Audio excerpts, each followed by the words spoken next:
Hello बच्चों, let's read the question. Question says if x dot a equal to x dot b equal to x dot c equal to 0. ठीक है, यहाँ पर x जो है वो एक नॉन जीरो वेक्टर है. देन हमें फाइंड करना है box of a cross b, b cross c, c cross a is equal to. Option है हमारे पास box of x a b whole square, box x b c whole square, box x c a whole square and 0. Solve करते हैं बच्चों question को. इस question के लिए जो की कॉन्सेप्ट है वो देख लेते हैं हम यहाँ पे. की कॉन्सेप्ट की अगर हम बात करें तो यहाँ पर हमारे पास क्या होगा, if A vector comma B vector comma C vector are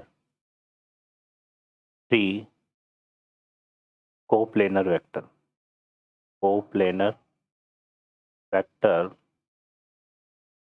then box of A vector B vector C vector equal to 0. ठीक है बच्चों, सॉल्व करते हैं क्वेश्चन को. इस क्वेश्चन में देखिए हमें क्या गिवन है. इस क्वेश्चन में हमें गिवन है यहाँ पे कि x dot a vector x vector dot a vector equal to x vector dot b vector equal to x vector dot c vector equal to 0. ठीक है, तो इसका मतलब a vector B vector C vector इन तीनों का dot product जो है वो इस एक्स वेक्टर के साथ क्या आ रहा है, 0 आ रहा है ना. और 0 आ रहा है तो ये किस बात को क्लियर कर रहा है, इसका मतलब यहाँ पे क्या हो गया कि है ना, इसका मतलब क्या हो गया, hence A vector B vector C vector lie in same plane. ठीक है, ये जो तीनों वेक्टर है ना ये सेम प्लेन में लाई करेंगे. क्यों? क्योंकि देखो इनका एक्स वेक्टर के साथ जो डॉट प्रोडक्ट है वो 0 आ रहा है और दो वेक्टर का डॉट प्रोडक्ट 0 कब आता है, जो वो क्या होता है, परपेंडिकुलर, है ना.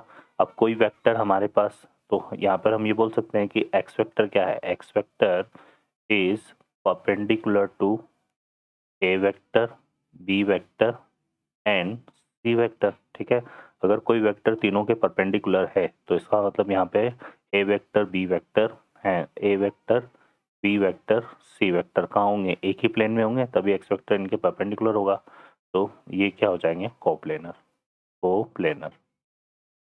ठीक है बच्चों, तो ये हमारे पास तीनों वेक्टर क्या है, कोप्लेनर है.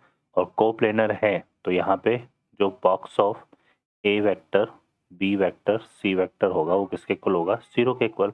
अब हमें किसकी वैल्यू फाइंड करनी है, हमें फाइंड करनी है value of A vector cross B vector cross C vector and C vector cross vector. ठीक है, वेक्टर की बॉक्स की प्रॉपर्टीज से हमें पता है कि ये किसके इक्वल होता है, ये इक्वल होता है box of A vector B vector C vector के होल स्क्वायर के.